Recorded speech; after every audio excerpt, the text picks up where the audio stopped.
Effect आएगा। देखिए पहले आ रहा है solvent effect.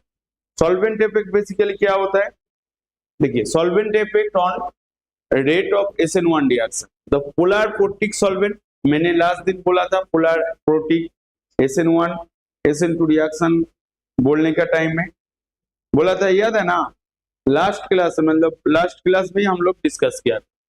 Polar protic solvent are more favourable for SN1 reaction और polar aprotic solvent more favourable for SN2 reaction. तो बेसिकली क्या हुआ, polar protic solvent favorable the SN1 reaction, polar aprotic solvent favorable the SN2 reaction.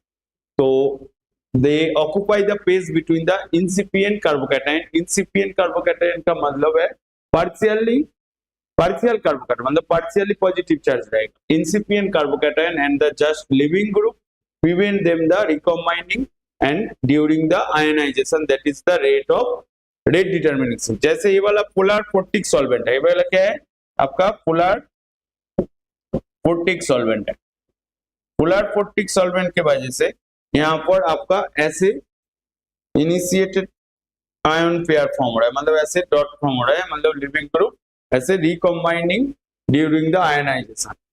ठीक है, ऐसा form में आ रहा है पोलर प्रोटिक के वजह से, मतलब H2O, यहाँ पर H2 है polar protic solvent.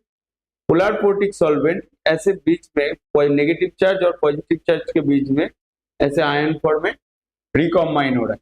The phase between the incipient carbocation just leaving group and prevent them the recombining during the ionisation, that is the rate determining step. तो polar protic solvent are more favourable, ये वाला polar protic है। Polar aprotic solvent के लिए SN2 reaction SN1 reaction favourable नहीं होगा।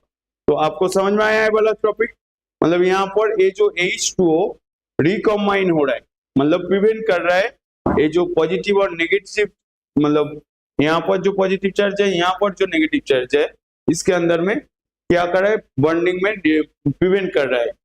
The just leaving group, यहाँ पर क्या है carbocation and just leaving group and the prevent them from recombining. Solvent effect SN1 reaction के लिए, पोलर प्रोटिक सॉल्वेंट के लिए आपका SN1 रिएक्शन फेवरेबल हो रहा है, पोलर एप्रोटिक सॉल्वेंट के लिए SN2 रिएक्शन फेवरेबल होता है। तो उस हिसाब से नेक्स्ट टॉपिक देखिए। नेक्स्ट टॉपिक ऐसा है, देखिए ये वाला है, बोल रहा है nucleophile can attack the carbocation from top to bottom, that is the polar protic solvent encourage the ionization of substrate and increases its rate of formation, that is ये वाला क्या है आपका एसीटोन है। ठीक है, एसीटोन का सबसे ज्यादा होगा, सॉल्वेंट इफेक्ट सबसे कम होगा, उसके बाद आपका अल्कोहल है, उसके बाद आपका वाटर। ठीक है, वाटर क्या है मोर पोलर प्रोटिक है। Rate of SN2 reaction gradually increases as the dielectric constant, कौन सा आपका dielectric constant of the solvent increases,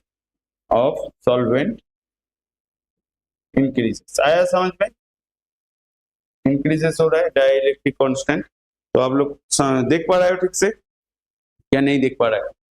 जिसका कुछ भी डाउट है तो मेरे को बोलिए और रिप्लाई दीजिए, मैं बोलूंगा। Dielectric constant of the solvent is the ability to encourage the ionization of solute as it increases rate of SN1 reaction increases। जैसे H2O मतलब पोलर प्रोटिक सॉल्वेंट H2O, उसके बाद आपका आएगा एसिड, उसके बाद मिथानॉल, उसके बाद इथानॉल।